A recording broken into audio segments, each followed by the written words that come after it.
নমস্কার। অন্তরালে অনেক কিছু কথা থাকে যে কথাগুলো আমরা নিজের মধ্যে রেখে দিই এবং মাঝে মাঝে সে কথাগুলো যখন শুনি না ভীষণ ভালো লাগে, এবং সে কথাগুলো নিজের মধ্যে না রেখে যদি একটু শেয়ার করি, একটু বলতে চাই। অন্তরালের গল্পে আজকে আমাদের অতিথি সৌমি বন্দ্যোপাধ্যায়। সৌমিকে আপনারা নিয়মিতভাবে গত 10 বছর ধরে সৌমি আমাদের টলিউডের অন্দরমহলে রয়েছে এবং সেখানে দীর্ঘদিন ধরে কাজ করছে। ওর সাম্প্রতিক সিরিয়াল ছিল প্রথম কদম ফুল, এবং সেখানে একদম লিড ক্যারেক্টারে ও প্লে করেছে এবং আপনাদের ভালোবাসা, আশীর্বাদ দুটোই পেয়েছে। তোমার এই 10 বছরের জার্নি সৌমি, এটা যদি আমাদের TV19-এর যারা দর্শক রয়েছে তাদেরকে যদি একটু তুমি বলো সৌমি, তোমার 10 বছরের যে জার্নি, সেই জার্নির চলার পথে প্রচুর আপস অ্যান্ড ডাউন, প্রচুর কিছু দেখেছো, এবং আজকে at the end of the day তুমি দাঁড়িয়ে আছো মানুষের ভালোবাসার জায়গায়। সাংঘাতিক কিছু নয় জার্নিটা, মানে আমার জন্য অনেকটা ড্রিমি, কারণ যে মাধ্যমে আমি কাজ করি সেই মাধ্যমে সবারই একটা মনোবাসনা থাকে যে একটা অভিনয় বা টিভির পর্দায় বা এমন একটা কোনো মাধ্যমে কাজ করব যাতে করে অনেক পাবলিকলি প্যাম্পার্ড হওয়া যায়। আমাদের একটা তো থাকে, আমরা যদি আজকে রাস্তায় বেরোই তাহলে প্রচুর মানুষের ভালোবাসা আমরা পাই। সেটা আমি যে মাধ্যমে আছি সব থেকে বেশি সেই মাধ্যম থেকেই পাওয়া যায়। মানে মোট কথা এন্টারটেনমেন্ট, তার বিভিন্ন সেক্টর হয়, কিন্তু এখান থেকে পাওয়া যায়। আরও অনেক জায়গাতে মানুষ প্রতিষ্ঠিত হন, অনেক রকমভাবে হন, কিন্তু এই যে আদরটা আমরা পাই সেটা একটা আলাদা ব্যাপার, সেটা সমস্ত প্রফেশন থেকে পাওয়া যায় না।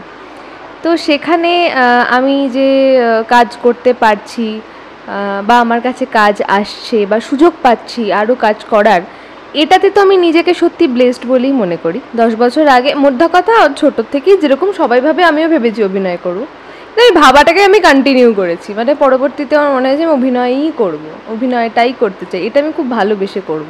সেই সূত্রেই অডিশন দিতে যাওয়া, অডিশন দিয়ে তারপরে কাজ পেয়েছি, প্রথম কাজ। তারপরে গ্র্যাজুয়ালি যেরকম হয় আস্তে আস্তে আস্তে আস্তে আমি ছোটো ছোটো ছোটো ছোটো চরিত্র করতে করতে আমি তারপরে রাঙিয়ে দিয়ে যাও আমার প্রথম করা বড় চরিত্র। এটা NT1 স্টুডিওতে হতো, রামবাবুর প্রোডাকশন ছিল। তো সেখান থেকে তারপরে পরপর যেরকম কাজ এসছে কাজ করেছি, বিভিন্ন রকম চরিত্র, পজিটিভ নেগেটিভ, আমার খুব সুন্দর গ্রাফ, মানে পজিটিভও যেরকম করেছি সেরকম নেগেটিভও চরিত্র করেছি, আর লাস্টটা তো প্রোটাগনিস্ট ছিল।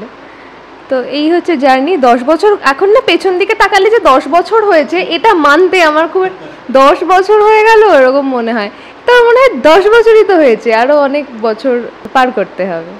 একদম, এবং 10টা বছর যে কেটে গেছে টলিউডের একদম অন্দরমহলে, সেটা সৌমির কাছে এখন সত্যি মনেই হয় না যে 10টা বছর কেটে গেল। এই চলার পথে প্রচুর বন্ধু, প্রচুর মানুষ, প্রচুর ভালোবাসা, প্রচুর আইকনিক ক্যারেক্টারকে পাশে পেয়েছো, তাদের দ্বারা অনুপ্রাণিত হয়েছো, তারা এক একজন ইনস্টিটিউট, সেই ইনস্টিটিউট থেকে তুমিও অনেক কিছু শিখেছো।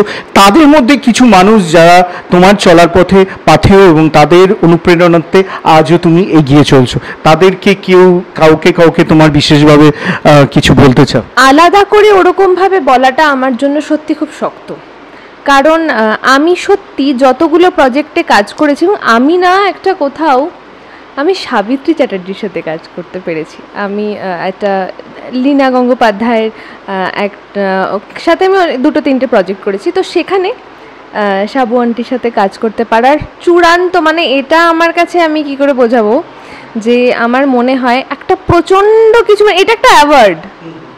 উনি সাবিত্রী চ্যাটার্জি। তো প্রথম দিন যখন আমার এখনও জলের মতন, মানে কি মানে হয় না খুব HD কোয়ালিটির মতন ক্লিয়ার আমার চোখের সামনে।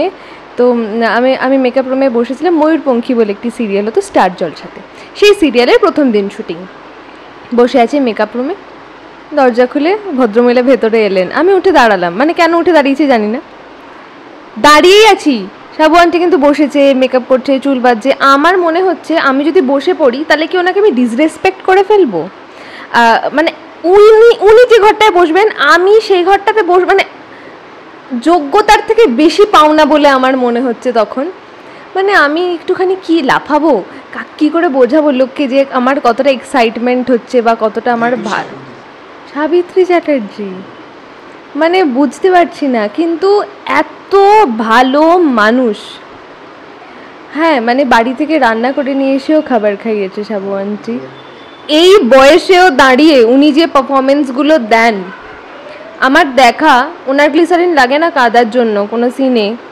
উনি মনে মানে হয় না অনেকটা বয়স হয়ে গেছে তো হয়তো পুরো কথাটা ওইভাবে উনি মনে রেখে বলতে পারেন না, কিন্তু কি সাংঘাতিক অ্যাটেন্টিভ ওনারা, কতটা ওনারা ডেডিকেটেড।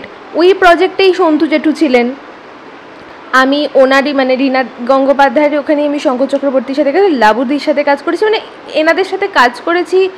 মানে এনারা যে কি প্রচণ্ড অ্যাটেন্টিভ, মানে এইগুলো যে দেখতে পেয়েছি, মানে আমি কার কথা বলবো যে আমার এনার থেকে এটা শেখা, এনার থেকে আমি কার, মানে প্রতিটা মানুষকেই তো মানে পারলে প্রচণ্ড মাইনিউটলি একটা মানে কপি পেস্ট করে নিজের মধ্যে রেখে দিতে ইচ্ছে করে।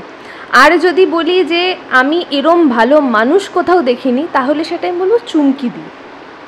এরকম একটা মানুষ যে হতে পারে, একটা চুমকি চৌধুরী তো একটা স্টার, মানে এত ছবি এত কিছু, কিন্তু কি যে একটা ভালো একটা সরল মানুষ, এত ডাউন টু আর্থ। মানে চুমকিদের ব্যাপারে ভালো বলতে শুরু করলে শেষ হবে না।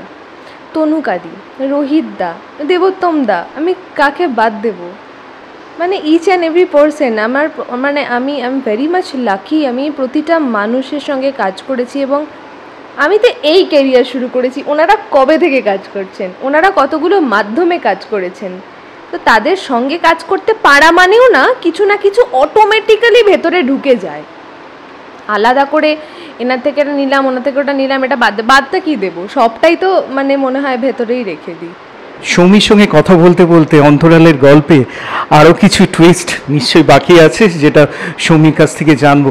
আমার শহর কলকাতার মন ভালো নেই, আর শহর কলকাতার মন ভালো নেই মানে আমাদেরও মন ভালো নেই।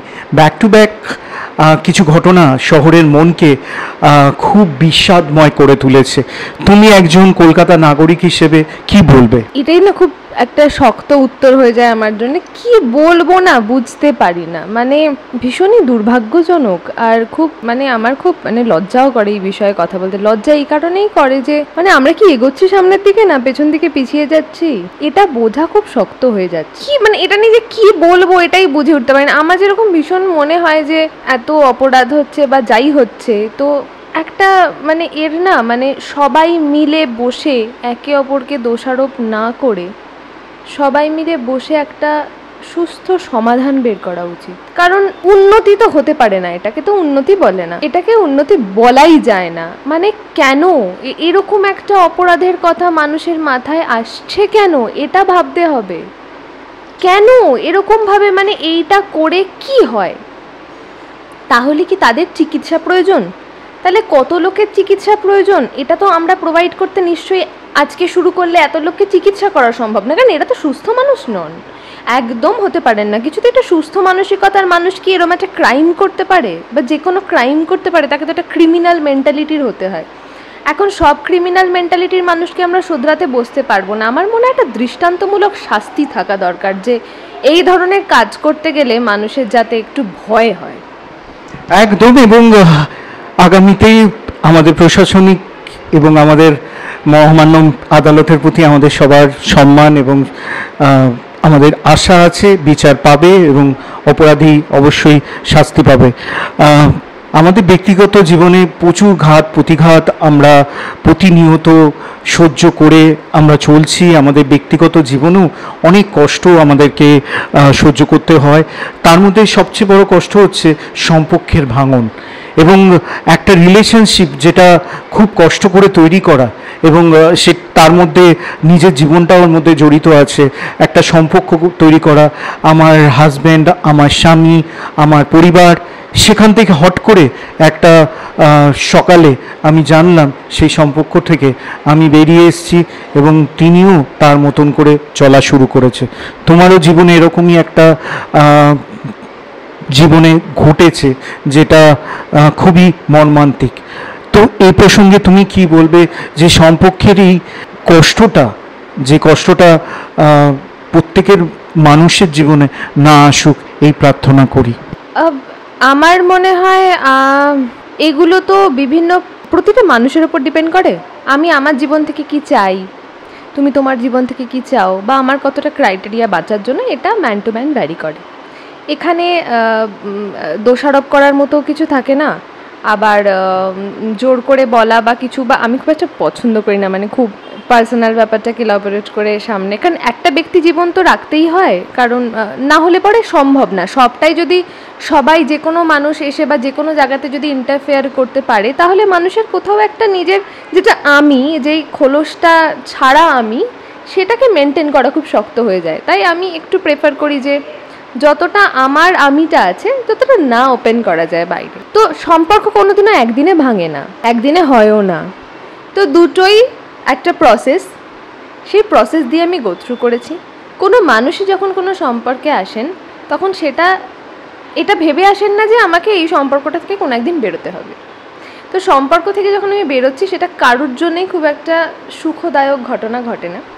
কিন্তু কিছু ক্ষেত্রে কি হয় যে আরও একটু বেটারমেন্টের জন্য আমরা কিছু জায়গা থেকে বেরিয়ে আসি, যাতে করে কিছু সমস্যা আমার জীবনে কম থাকে। এটা একটা খুব সিম্পল ব্যাপার। তো এটা একটা খুব সিম্পল ব্যাপার হলেও খুব কমপ্লিকেটেড তাদের জন্য হয় যারা এই প্রসেসটা দিয়ে গো থ্রু করেন। এবার কাম্য তো এটাই যে মানুষ একটু অ্যাডজাস্টেবল হোক বা একে অপরের সঙ্গে কমিউনিকেট করুক। যদি সম্পর্ক না ভাঙা যায়, তাহলে কি হয়, মানে অনেক কিছুর বেনিফিট থাকে। কিন্তু কিছু ক্ষেত্রে যেটা হয় সেটা হচ্ছে আলাদা আলাদা ভালো থাকাটা অনেক বেটার অপশান না, মানে শুধুমাত্র কিছু ট্যাবু বা কিছু কারণে আমি থাকতে চাইছি না কিন্তু থেকে যাচ্ছি, সেটা খুব বাজে ব্যাপার। এখানে না আমি নিজের কথাটাই বলতে পারবো, অন্য কারুরটা বলতে পারবো না, কারণ আমি শুধু আমার সমস্যাটা জানি। বাকিদের জীবনে বা ডিভোর্স বা বিচ্ছেদ বা যেটাই বলি, ব্রেকআপ, যেটাই এত আকচার হচ্ছে এখন, এত আকচার হচ্ছে বলার কিছু নয়। কিন্তু যারা এইটা দিয়ে যান এবং তাদের দৃষ্টিভঙ্গি এবং কে কীভাবে রিয়্যাক্ট করবেন, এটা এত ব্যক্তিগত এবং আনপ্রেডিক্টেবল না, এটা বলা খুব শক্ত। মানে আমি আগে এরকম অনেককে বলেছি, নিজেও বলেছি যে আমি হলে হয়তো এভাবে রিয়্যাক্ট করতাম না। যতক্ষণ আমি তার জুতোয় পাটা গলাচ্ছি, ততক্ষণ কিন্তু আমি সত্যিই জানি না যে আমি হলে কিভাবে রিয়্যাক্ট করতাম। এটা আমি যখন নিজে সিচুয়েশান দিয়ে গেছি তখন আমি ফেস করেছি, আমার নিজের উপলব্ধি হয়েছে। তো আজকে দাঁড়িয়ে বা প্রতিদিন বা ইন ফিউচারও আমি চেষ্টা করি নন জাজমেন্টাল থাকার, যে কোনো একটা ওপিনিয়ন বা আমি একটা কোনো বক্তব্য রেখে দেবো, এইগুলোতে না কোনো বক্তব্য আসলে হয়ই না বলে আমার ধারণা। কারণ যার যার জীবন হয় না, যে অনেকে প্রশ্ন করেন তুমি তো মা, তুমি কি বলবে? আমি কিছু বলবো না। যিনি মা হবেন তিনি তার মতন করে মা হবেন, যিনি সম্পর্কে থাকবেন তার মতন করে থাকবেন। মোদ্দা কথা, যখন দুটো মানুষ একসঙ্গে থাকে, আরও অনেকগুলো মানুষ একসঙ্গে থাকে, শুধু দুটো মানুষ থাকে না। তো অনেকগুলো মানুষের যেরকম অনেকগুলো মানুষের সঙ্গে একটা বোঝাপড়া থাকে, সে দুটো মানুষের বোঝাপড়াটা অনেক কোর বোঝাপড়া হয়। এখানে আমাদের অনেক নিয়ম কানুন থাকে না সমাজের তৈরি করা, আমার মনে হয় সেই নিয়মের বাইরে গিয়ে যদি সেই দুটো মানুষ নিজের মতন একটা নিয়ম তৈরি করতে পারে, যাতে করে তারা আলটিমেটলি দিনের শেষে হেসে রাত্রের খাবার একসাথে খেতে পারে, তাহলে সেই নিয়মটা আসাটা অনেক বেশি দরকারি। সৌমির সঙ্গে কথা বলতে বলতে অনেক কিছু অজানা কথা যেটা আমরা বলতে চাই কিন্তু বলতে পারি না, সেই কথাগুলোই কিন্তু আজকে অন্তরালের গল্পে TV19-এর পর্দায় আপনারা শুনলেন। সৌমি, আমার শেষ দুটো প্রশ্ন তোমার কাছে। এখন যে সিলেকশন, যে মেথডটা, সেটা অদ্ভুতভাবে আমরা দেখতে পাচ্ছি। রিলস, যাদের যত ভিউ, ইনস্টা বলো বা ফেসবুক বলো, সমস্ত জায়গায় তার উপরে ভিত্তি করে সেই সিলেকশনটা কেন জানি হচ্ছে। সেখানে কিন্তু অ্যাক্টিংটা প্রাধান্য পাচ্ছে না, ভিউয়ারটা প্রচণ্ডভাবে প্রাধান্য পাচ্ছে। কি বল? এটা একটা ব্যাপার, এটা নিয়ে অনেক আলোচনাই হয়, অনেক কথাও হয়। কিন্তু আমার মনে হয় যে মানুষজন তো বড় ট্রেন্ড ফলো করেন, এবং এই যে বিষয়টা, যে সিস্টেমটা, সেটা তো আমাদের ওপর ডিপেন্ড করে না, ডিপেন্ড করে মার্কেটিং টিমের ওপর। তাহলে ওনাদের একটা কোনো রিসার্চ নিশ্চয়ই আছে, যেটার জন্য হয়তো এভাবে কাস্টিং হচ্ছে। কিছু ক্ষেত্রে ভালো হচ্ছে, আবার কিছু ক্ষেত্রে মনে হচ্ছে যে অতটা হয়তো ভালো হলো না। কিন্তু যারা কাস্টিং করেন বা যারা বিষয়টাতে মানে কাউকে সিলেক্ট করছেন কোনো একটা কাজের জন্য বা কোনো একটা চরিত্রের জন্য, তারা হয়তো কিছু ভেবে করছেন। মানে আমি এই জিনিসটা নিয়ে নিজে এত কনফিউজড, আমি ঠিক বুঝতে পারি না কি বলবো। যদিও আমার খুব একটা, আমি সোশ্যাল মিডিয়া অ্যাক্টিভ নই, আমি ট্রেন্ড ফলো করি না। তুমি 10 বছর কাজ করছি, কোনোভাবে কাজ পাচ্ছি, কিছু জায়গাতে হচ্ছে না, আবার হচ্ছে। সো আমার ক্ষেত্রে যেটা আমি না মানে আমার মনে হয় যে আমি নিজের ক্ষেত্রে মানে নিজেকে যেটা প্রতিদিন বলি সেটা হচ্ছে নিজের কাজটাতে ফোকাস করি, তারপর যেটা হওয়ার সেটা হবে। আর এই যে ট্রেন্ড হচ্ছে এই মানে যেটা বলছো রিলস দেখে বা কিছু দেখে বা যেটাই দেখে হোক, এই ট্রেন্ডটা যদি ওয়ার্ক না করে অটোমেটিক্যালি ভাঙবে, ভেঙে আবার সেই পুরোনো জায়গাতেই আসবে। তবে যেটা নিজে এখন দেখতে পাই সেটা অডিশন কমে গেছে। আগে একটা অডিশন হতো, এখন অডিশনটা হয় না, অনেক কমে গেছে। এবার সেটা কি আমার কাছে আসে না বলে আমার এরকম মনে হচ্ছে কিনা আমি বলতে পারবো না, হয়তো অডিশন হয়, কিন্তু মানে মোটামুটি প্রডিউসার তো 4-5 জন সেমই যারা কাজ করেন, তারা হয়তো আমাকে চিনে গেছেন এতদিনে বা জানেন, তাই হয়তো আমার অডিশন চান না, এরম হতে পারে। কিন্তু মানে ওভারঅল আমি দেখেছি অডিশন বিষয়টা হলো, আগে একটা ব্যাপার ছিল অডিশন মানে যখন আমি শুরু করেছি কাজ, একটা অডিশনটা খুব সিরিয়াস নোটে হতো, আমি সেটা দেখি এখন বোধহয় একটু কমে গেছে, বা হলেও কোন প্রসেসে হয় সেটা আমার কাছে খুব একটা ইনফরমেশন এই মুহূর্তে নেই। কিন্তু এই ট্রেন্ড নিয়ে বা ট্রেন্ডটা ভাঙা উচিত বা গড়া উচিত, যারা ওপরে আছেন না, আমাদের যারা কাস্ট করেন এবং আমাদের যারা প্লেস করছেন, তারা তো আমাদের থেকে বেশি বোঝেন, তাহলে নিশ্চয়ই কিছু বুঝছেন বলে এইভাবে হচ্ছে। একদম TV19-এর অন্তরালের গল্পে আমাদের আজকের অতিথি সৌমি বন্দ্যোপাধ্যায়। আমার শেষ প্রশ্ন সৌমির কাছে, এখন ওই ছোট্টবেলায় আমরা 2 মিনিট ম্যাগি খুব তাড়াতাড়ি জলদি, এখনও অনেকে অফিস যাওয়ার সময় খুব তাড়াতাড়ি ওই ম্যাগিটা খেয়ে নেয় যেটা 2 মিনিটে তৈরি হয়ে যায়। তো অ্যাক্টিংয়ের ক্ষেত্রেও ঠিক কিছু কিছু মানুষ কিছু কিছু জায়গায় এই চটজলদি নোটের দিকে এগোয়, এবং চটজলদি নোটের দিকে এগোনোর ফলে প্রচুর ইনডিসেন্ট প্রপোজাল সেই সব মানুষের কাছে আসে, সেগুলো কেউ কেউ অ্যাকসেপ্ট করে তাড়াতাড়ি ওঠার জন্য, আবার কেউ কেউ এগুলোকে একদম জীবন থেকে সরিয়ে দেয়। নিশ্চয়ই, এটা তো মানে শুধুমাত্র আমাদের প্রফেশনের জন্য নয়, সব জায়গাতেই হয়। এবার এটা ডিপেন্ড করছে যে আমি কি চাইছি, কিভাবে চাইছি, এবং আমি নিজেকে নিয়ে কতটা কনফিডেন্ট। আমার মনে হয় প্রতিটা মানুষের আগে একটু নিজের ওপর ওয়ার্ক করা উচিত, যে আমার কতটা ক্ষমতার, আমি কোথায় গিয়ে কি করতে পারি না। আর 2 নাম্বার কথা আমি যেটা বলবো সেটা হচ্ছে, আমি যে জিনিসটা চাইছি না সেই জিনিসটাকে আমাকে দিয়ে জোর করে করানো যায়? বোধহয় যায় না। যারা চান না তাদেরটা কিন্তু আমরা জানতেও পারি। সৌমি, এরকম কোনো ইনডিসেন্ট প্রপোজাল তোমার কাছে কোনো দিন আসেনি। মোটামুটি যতগুলো প্রোডাকশন হাউস আছে মোটামুটি বেশিরভাগের সাথে আমি কাজ করেছি। মেগার ক্ষেত্রে বলতে পারবো, আমি সত্যি ছবির ক্ষেত্রে কিছু জানি না, কারণ আমি কখনো কাজ করিনি তো ছবিতে, কিন্তু কখনো এরকম কোনো ইনডিসেন্ট প্রপোজাল আমি পাইনি একদম। এবং সত্যি কথা বলতে বাংলা চলচ্চিত্র জগতে, বাংলা সিরিয়াল জগতে এবং বাঙালি সিনেমার জগতে, এই টলিউডে সত্যিকার একটা পজিটিভ সাইন যে আছে, এবং এই ধরনের জিনিস ইনডিসেন্ট প্রপোজাল যে হয় না, এই হয় না দিকটা যে স্ট্রং, সেটা সত্যি আজকে সৌমির সঙ্গে কথা বলে একটা পজিটিভ দিক আমরা পেলাম যে হয় না। এবং এই পজিটিভ দিক নিয়েই আজকে আমাদের এই ছোট্ট আড্ডা এখানেই পরিণতি ঘটাবো। আগামীতে আবার এরকমই আড্ডা সৌমি এবং আমাদের বাকি চিত্রতারকাদের সঙ্গে হতে থাকবে অন্তরালের গল্পে। TV19 অবশ্যই দেখুন, এবং অন্তরালের গল্পে আমরা থাকছি। নমস্কার।